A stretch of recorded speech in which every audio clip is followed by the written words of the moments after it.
Hello guys, welcome to our YouTube channel. Today we're gonna learn how to do reverse parking. So our reference car is there, is waiting for us. So let's get started. So first of all, you have to give your indicate to the left side because we're gonna do reverse parking to the left. So for the reverse parking reference point is, we have two reference point guys. I'm gonna give you two tips. First, your mirror facing the line, which is yellow line. Your mirror line up with the yellow line. Second tip is your shoulder space in the between lines, in the middle of the two lines. Then reverse all the way to the left. So we are gonna go number 3, number 1, number 2, and number 3 spots. G2 and G exam. G exam they don't ask, but G2 exam in some places examiner can ask you to do reverse parking in some places in Ontario. So we did all the way to the left. It's 10 360.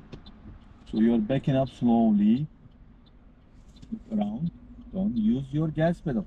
If the car is not moving, yes, a little bit, hit the gas pedal a little bit. Otherwise, you don't need to use gas pedal.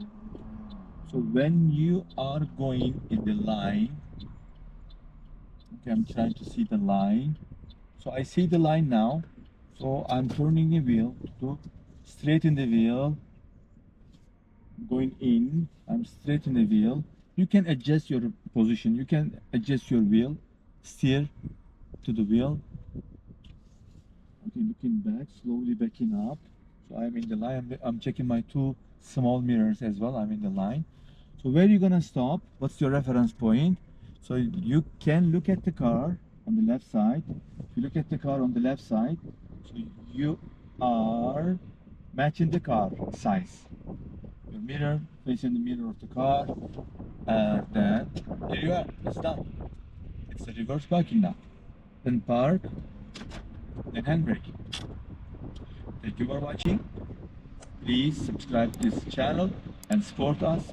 Like our videos, and see you in the next video.